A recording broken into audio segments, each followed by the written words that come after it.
Assalamu alaikum wa rahmatullah wa barakatuh.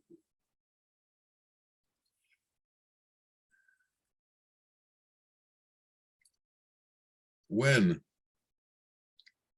will we begin the true intention of our path? When will we be focused on reality? They talk about people have ADD in this world, attention deficit disorder. Well, most of us have attention deficit disorder when it comes to reality. We have attention deficit disorder when it comes to Allah. We think of Allah when it's convenient. We think of Allah when we are in need. But if things are going smoothly, Allah rarely crosses our mind. We have to come to the point where our intention is constant.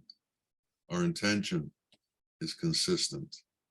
And our focus is constant and consistent. That we are constantly aware of our Lord. That we are constantly focused on our Lord. That we understand that with each breath that we are given, He gives it to us. With each bite of food that we take, He gives it to us. With everything that we see, He put it out there for us and made it visible. He created the light so that we could see. He created the darkness so we could sleep. Everything that we have, everything that we think about came from Him and through Him. And we need to develop that consciousness. And once we develop that consciousness, then we have to increase our obeisance to Him. And how do we do that? We do that by increasing our compassion, by increasing our charity, by increasing our patience, by increasing our benevolence, by increasing His qualities within us. In this world, there is a huge ocean to cross, the ocean of illusion. And in order to cross it, we have to be an active participant in the process. We can't wait for the ocean of illusion to cross over us. It's not going to happen. We have to cross over it. The analogy is also used of the jungle that we have to go through. The jungle with all of the various animals and the poisonous snakes and the poisonous traits. We have to cross through that jungle to get to the other side, to get to truth. And we can't wait for that jungle to cross over us. We have to cross over the jungle. We have to cross over mind and desire. We can't wait for mind and desire to stop because they're not going to. We have to transcend them. They aren't going to leave us without effort.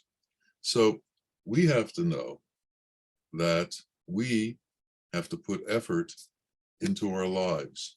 We have to put effort into our existence. We have to put effort into the way we do things so that we can accomplish what it is that we're setting out to accomplish. And what is it that we're setting out to accomplish? We have to have a focus on what that is, and we have to have an idea of what that is. We came from purity, and our soul, when it entered into the embryo, was pure. As we developed as we grew, we had grafted onto us so many qualities that were not pure. So we have to return to purity. And how do we return to purity? There's only one way to return to purity. What existed within us when we were pure? We should ask ourselves that question. And the answer is Allah's qualities existed within us when we were pure. So if we're going to become pure again, what has to happen? Allah's qualities have to exist within us once again.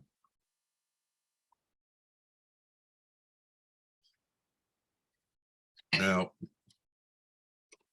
we have this mind, and this mind is constantly thinking. And these thoughts become forms, and these forms become actions.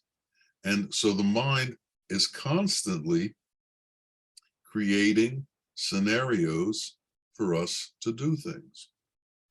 Scientists have maps, and they've created globes, and they color them in.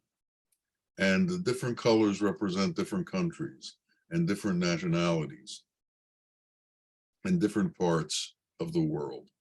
The mind does the same thing. The mind creates the world for us. We think that we see the mind, we see the world on the outside, but actually we perceive the world through the inside in the way that the mind perceives it.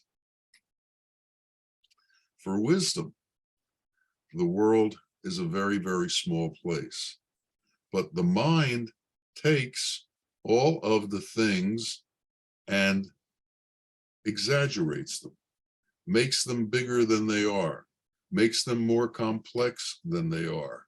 And then people end up in conundrums. They don't know which way to turn. They don't know which way to look. They don't know what to do because there seem to be so many options, so many different ways of doing things. If you've ever had to use a lawyer, there are good lawyers and there are bad lawyers. A good lawyer will simplify everything for you and make it easy. A bad lawyer will complicate everything in such a way that it'll appear that you can never get out of the problem that you're in. And your only salvation is to give him more money and more money and more money. And the mind works like that. It complicates everything to where you begin to believe that the only way out of it is through the mind and through figuring out what you've done and where it is that you can escape. In truth, it's not like that at all. What will end the confusion, what will end the difficulty that the mind creates is to turn towards Allah's qualities. And in turning towards Allah's qualities, the mind will be put at ease. The mind will be quieted. The mind will not interfere with you anymore. The mind will produce qualities that are not Allah's. The mind will produce thoughts and qualities that belong to Satan. Imagine if you're a farmer and you have some small animals, you have a goat and maybe some sheep, and you take them to market when the time comes and they're butchered and you eat them. Satan's qualities are like raising lions and tigers inside of you. Instead of you eating the farm animals, these will eat you. And if you develop Satan's qualities, if you develop arrogance, if you develop hatred, if you develop enmity, they create a situation inside of you that will eat one up. So we have to be very cognizant of our thought patterns and of how we spend our internal time, what it is that we think about. Because what we think about becomes the form that we live in. What we think about becomes the house that we build. What we think about becomes our religion. What we think about becomes our path. What we think about is where we truly spend our time. So, what is it that we think about? What are the thoughts that we allow to enter into our mind? If we are going to walk the straight path, if we are going to walk the narrow path, we have to be able to quelch these thoughts that come from us before they have the ability to become forms, before they have the ability to have influence over us. So we have to examine everything we think. We have to examine everything we do. We have to examine every motive that we have. And all of this requires effort. All of this requires involvement by ourselves in all and everything that we do. If we pass on that involvement, then we are going to find that we will be moving in a way without purpose, because we will be adhering to the mind. So there is this battle that goes on. And this battle is between mind and desire and God's qualities. Mind and desire are attached to the world, attached to acquiring the world, attached to swallowing the world, attached to controlling the world, attached to having power over the world. And God's qualities are used to disappear from the world, to lose interest in the world, to find out about truth, to find out about reality. The mind is in the business of making you believe, making all of us believe, that illusion is reality. That illusion is the reason that we are here, and it is within illusion that we find our satisfaction and we find our truth. But it isn't so. The reason man is depressed, the reason man has sadness, the reason man has darkness is that he is looking to the world of illusion to satisfy his needs and to find peace. And the world of illusion cannot find peace for you. It's like a snake. A snake can only give you what it has. And if it's a venomous snake, all it can give you is venom. The world can only give you what it has. And in the end, all that the world has to give you is a hole in the ground, 3 feet wide and 6 feet deep. It can't give you anything else. The only truth, the only reality is to begin to find God's qualities. And what we have to understand is that the formless is more real than the form. The formless is more real than the elemental. The formless is reality, and it is our true home. Now, for us to be able to understand our true home, we have to find out what are our true qualities. Who are we really? it is said that to know your Lord, you must know yourself. So when we ask the question, who am I? What is it that we're looking for? What is it that we're trying to find? Well, what we're looking for and what we're trying to find is found through wisdom. And how do we find wisdom? Wisdom isn't found through books. Wisdom isn't found through religion. Wisdom isn't found through philosophy. Wisdom is found through nearness. Nearness. Nearness to what? Nearness to wisdom. So in order to acquire wisdom, you have to be near wisdom. And who are the carriers of wisdom? The wise men in this world. When Rumi first met his teacher, Shams, Rumi was pulling a donkey that had all of his important books on it. And as soon as Shams introduced himself to Rumi, he took the books and threw them all into a small lake that was right next to them. Rumi became incredibly angry and flustered because here was all of the knowledge that he had obtained over the years. And while he's going through all of this, Shams is laughing at him. And he goes into the water and he pulls the books back out and they're perfectly dry. And then Shams says to him, it doesn't matter whether your books are wet or your books are dry.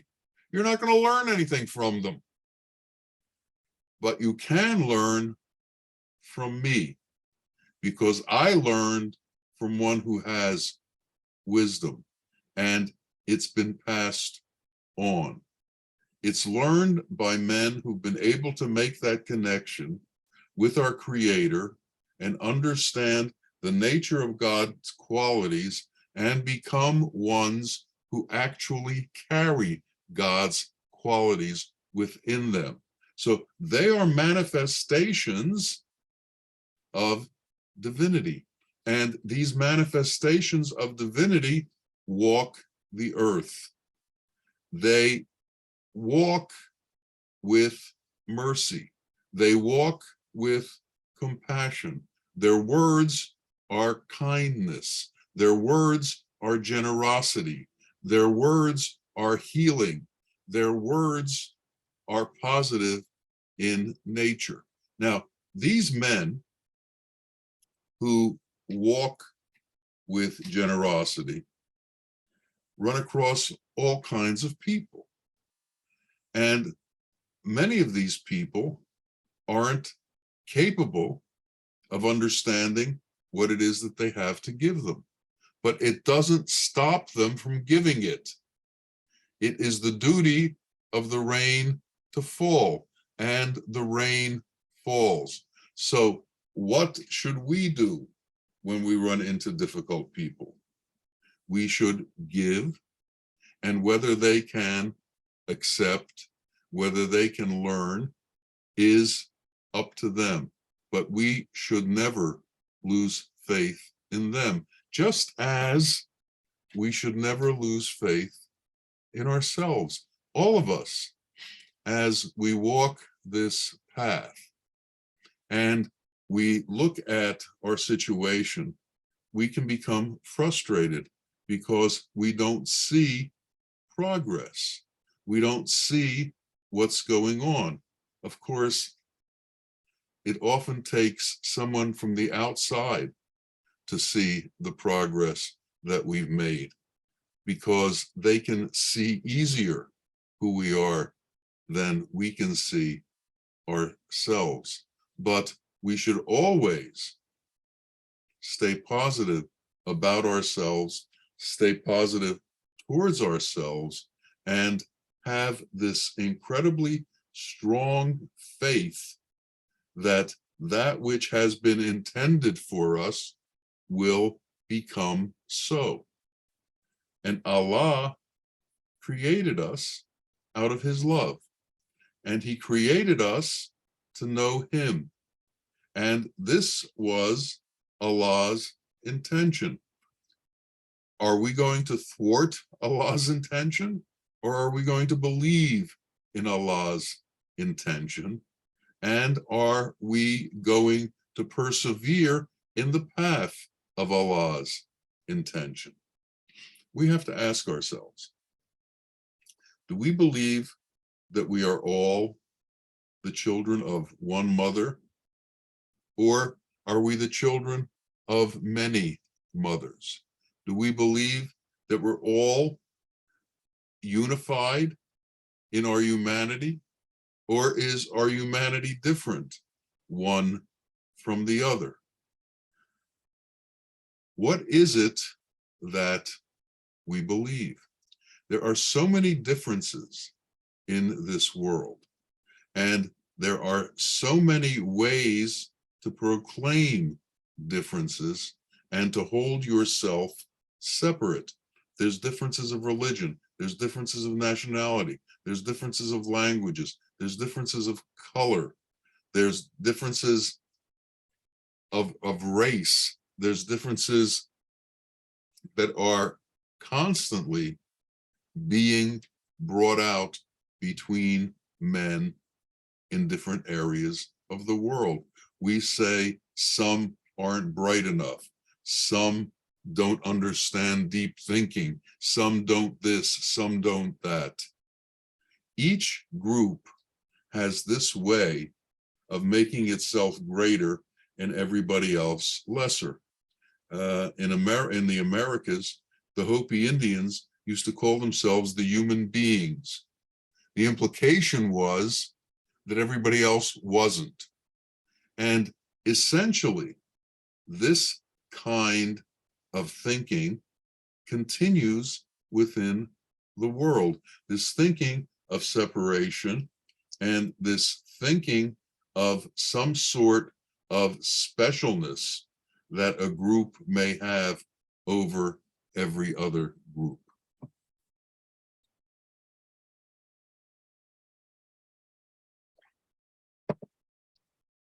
These kinds of thoughts of separation can't exist if we are believers in unity. These kinds of thoughts get wiped away when love enters into the equation. These kinds of thoughts get wiped away when charity and patience and mercy enter into our being. When we become near to one who has these qualities, we begin to understand the nature of these qualities, and we begin to see what happens to us when we are in the presence of these qualities. These qualities, when they're carried by someone, give off a resonance, and this resonance is very powerful. This resonance is so powerful that it can resonate within the people who are close to it, who are near it, who have come to it. And when that resonance vibrates through them, they change. And from experience, I can tell you that when this happens, all of a sudden, many of the things that one considered problematic disappear. The burdens of the world begin to disappear. The complications of the world begin to disappear. The convoluted nature of the way the mind thinks evens itself out and doesn't disturb you anymore. All of a sudden, the world becomes simpler. It becomes easier to understand. And what is that understanding? That understanding is that we need to be peaceful within ourselves and peaceful towards others. We need to be kind towards ourselves and be kind towards others. We need to love ourselves and we need to love others in the same way that we love ourselves. We need to be at the point where we don't see differences between ourselves and other people. There's no difference in religion. There's no difference in color. There's no difference in race. There's no difference in language. My teacher, Bawa Muhaiyaddeen, came from a country called Sri Lanka. And his nationality, if he had one, was Tamil. The language he spoke was Tamil. He didn't speak English. He didn't look like people in our part of the world. Yet, there was an affinity that I developed with him that was almost immediate. And none of the superficial differences between us could harm that affinity. None of the superficial differences between us could break that affinity. None of the superficial differences between us could make distance between us. As a matter of fact, I became closer to him and all of these artificial differences than I had ever been to anybody in my life. And it was almost instantaneous. Why was that? Well, it was because the artificial differences of bodies and language and nationalities became apparent to have no significance. The only things that had significance was the ability to love, the ability to have mercy, the ability to be compassionate, and the ability to care for each other. And when I saw the care that he had for me, and not just for me, for everybody around him, the overwhelming kindness that he displayed, not just to me, but to everybody around him, the lack of differences that he showed to everybody around him, the mercy and compassion that he showed to everybody around him, we knew we were in a place, a station, a state that was different than anything we saw before. And what happens when you are near to this kind of a being, you become like unto him. You change into him. His direction towards everyone, his prime directive is become like me. And what does it mean to become like him? It means to understand that we all come from one mother. It means to understand that all of these artificial differences that the world considers of importance have no importance at all. That the only importance is how close can you get to God's qualities, and how can you incorporate those qualities into your being? How can you go about letting go of all of these artificial differences and beginning to take on the things that are real?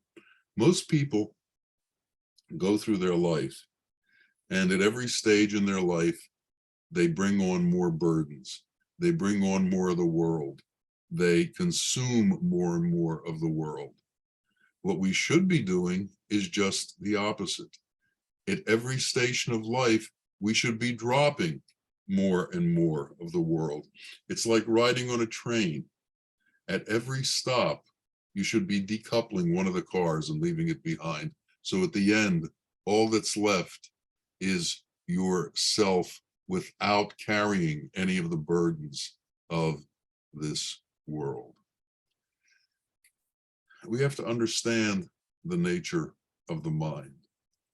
And for many people, the mind is the source of their interaction with everything. Well, the mind in many ways is like a chicken. A chicken will walk on the ground, and if there's diamonds or rubies or pearls, it'll bypass them because it's looking for worms and grubs, and anything else is not within its interest. Anything else is not what it wants. The mind is like that. It doesn't know what the true treasures are, and it isn't looking for what the true treasures are. It's looking for the garbage in the world, and it's trying to collect this garbage. So we have to understand that the mind is not a source of truth for us, that the source of truth for us is the one who has acquired God's qualities. And those qualities don't reside in the mind, they reside in the heart. And we, each of us, have to clear our hearts in order to allow these qualities to enter into us. If you're going to eat, when you get a plate, you have to make sure your plate is clean. In the same way, when we become ready to take on this path and to go on this path, we have to make sure that our heart is clean. So we have to practice charity. We have to practice mercy. We have to practice compassion. We have to practice giving. We are when I was with the Sheikh, there were constantly people coming in who had silly questions, who had bizarre requests, who were selfish, who were needy, who had all kinds of qualities that were other than appropriate. But he didn't dismiss them. He worked with them to the best that they could be worked with. And he did as much for them as he could. And then he waited to see what would happen. He didn't dismiss them. And it's because there were certain parts that he didn't have that all of us have and have to get rid of. He'd already gotten rid of them. Once I was sitting in his house and he was giving a talk, and a young man stood up, and the man was wearing a sarong like the Sheikh, and he had on a t-shirt like the Sheikh. And he said to the Sheikh, said, "I love you very much. And that's why I want to be just like you. And that's why I'm wearing a sarong like you and a t-shirt like you. And I'm also going to grow a beard like yours, and I'm going to put on a turban like yours." And Bawa looked at him and smiled and said, "Very good." Then he took his finger and put it in his mouth. And he said, "I'm also missing this tooth right here. You should have this tooth pulled also." And I thought, well, that's pretty interesting. And I didn't really think about it again until about 12 years later. I was sitting with him in his room, and all of a sudden, this came back to my mind. And I told him the story. And then I said, "And you put your finger in your mouth and you said, 'I'm missing this tooth, and you have to have this tooth pulled also. What did you mean?' And he said, 'This is the tooth that is connected to all the lower qualities.